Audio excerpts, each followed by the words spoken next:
दसराज जू के भैंसु पुत्र जुग महाबली, आला और ऊदल चंदेल के सुलभ का, आला के ईदल भौ ऊदल के भौ नरित, पुत्र भय नामी और सनामी भौ चंदेल राज।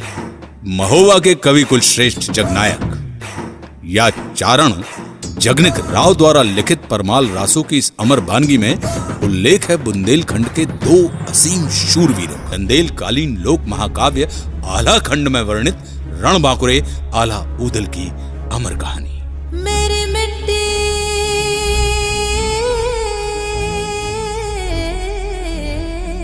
के धरोहर है।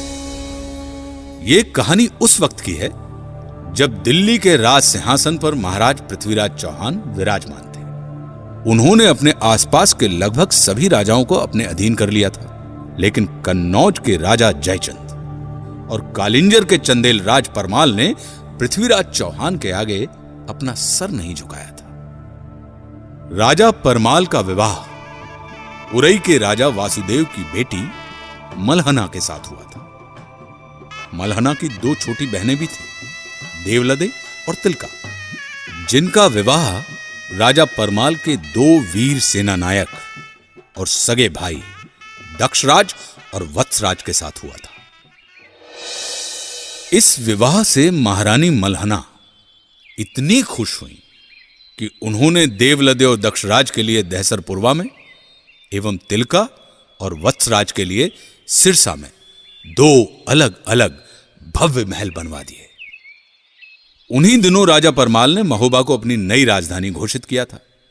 चंदेल राज परमाल की इस पवित्र भूमि में लगभग एक ही समय में 5 पुत्रों का जन्म हुआ, जो आगे चलकर महोबा के पंचवीर कहलाए। महारानी मलहना की कोख से राजकुमार ब्रह्मकुमार का जन्म हुआ। ब्रह्मकुमार एक शूरवीर योद्धा था। राजा परमाल के राजपुरोहित के घर ढेबा नामक बालक का जन्म हुआ। ढेबा वीर होने के साथ ही ज्योतिष विद्या में भी निपुण था। ढेबा को आला खंड में विपत्ति का साथी कहा गया है। उसने हर विपत्ति में अपने मित्रों का साथ निभाया।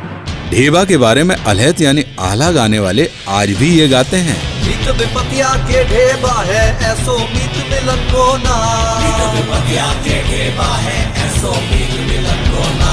विपत्ति के मित्र ढेबा हैं और ढेबा जैसे मित्र आसानी से मिलते नहीं। इधर सिरसा में तिलका ने मलखान नाम के एक पुत्र को जन्म दिया। कहते हैं कि मलखान का शरीर वज्र की तरह कठोर था और युद्ध भूमि में वो अंगद की तरह पांव जमा कर लड़ता था। क्या पांव पिछाड़ी तैन न जाने जंगा देख लड़े मलखान, यानी पांव को पीछे नहीं जाने देता था और अपनी जांघों को टेक कर लड़ता था मलखान। इधर दहसरपुरवा में देवलदे ने भी एक पुत्र को जन्म दिया, जिसका नाम आल्हा रखा गया। आल्हा के बाद देवलदे एक बार फिर से गर्भ से हो गई और तभी जब वो गर्भ से थी तो एक दिन मांडोगढ़ के बघेल राजा ने महोबा पर आक्रमण कर दिया। इस आक्रमण के लिए कोई तैयार नहीं था। इस आक्रमण ने महोबा के इतिहास में जोड़ दिया एक नया पन्ना। इस आक्रमण ने एक नए समीकरण को जन्म दिया। क्या हुआ था?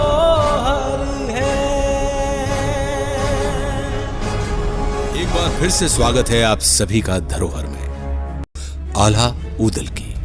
मेरी मिट्टी की धरोहर है। मांडवगढ़ के बघेल राजा ने महोबा पर आक्रमण कर दिया और चंदेल राज परमाल के भाई दक्षराज और वत्सराज को कैद कर लिया। उन्हें बंदी बनाकर वो मांडवगढ़ ले गया। लेकिन इस पर भी बघेल राजा की क्रूरता का अंत नहीं हुआ। उसने दोनों भाई दक्षराज और वत्सराज को मारकर उनका सिर बरगद के वृक्ष पर टांग दिया। आज भी अलहत उल्लेख करते हैं कि टंगी खुपड़िया है बरगद पर बरखा सहे शीत और घाम, और आधी रतिया की बेला में रोबे लई अला को नाम। पिता की मृत्यु के कुछ महीने बाद ऊदल का जन्म हुआ। कहते हैं जही दिन जन्म हुआ ऊदल का, धरती धसी 2.5 हाथ। यानी जिस दिन ऊदल का जन्म हुआ उस दिन धरती ऊदल के भार से 2.5 हाथ यानी 2.5 हाथ धस गई। लेकिन ऊदल की माता देवलते खुश न थी। मत दो इसे मेरी गोद में, कुल नाशक है ये। देवलती, एक माँ होकर अपने बेटे के लिए ऐसी बातें मुंह से नहीं निकालनी चाहिए।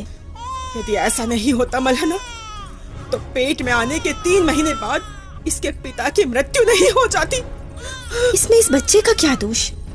ये तो नियति है।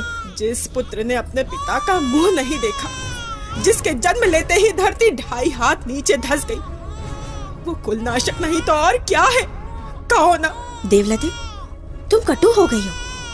तुमसे बहस का ये उचित समय नहीं है। मल्हना, जब आप समझ ही चुकी हैं, तो मुझे अकेले छोड़ने का कष्ट करें।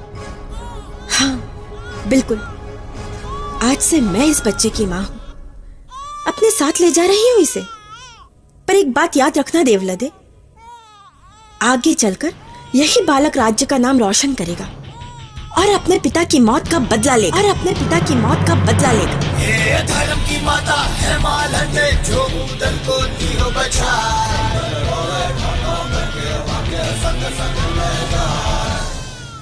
धर्म की माता है मालंदे जो ऊदल को लिए बचाए।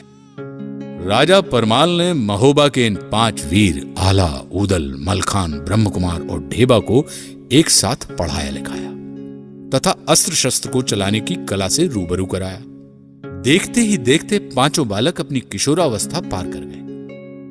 साथ ही साथ इनकी बहादुरी के किस्से पूरे प्रांत भर में फैल गए थे। इन सब में ऊदल की वीरता से राजा परमाल काफी प्रभावित थे।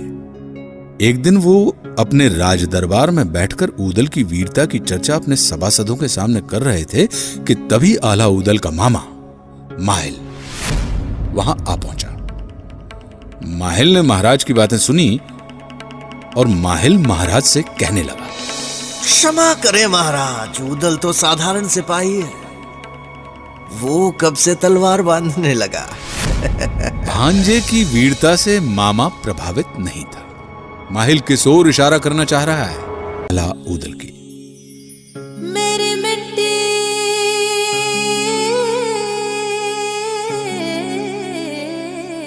के धरोहर है। ऊदल की वीरता से राजा परमाल काफी प्रभावित थे। एक दिन वो अपने राज दरबार में बैठकर ऊदल की वीरता की चर्चा अपने सभासदों के सामने कर रहे थे। आला, ऊदल, मलखान, ब्रह्मकुमार और ढेबा, ये 5 इस आयु में भी बड़े बड़े योद्धाओं से कम नहीं है।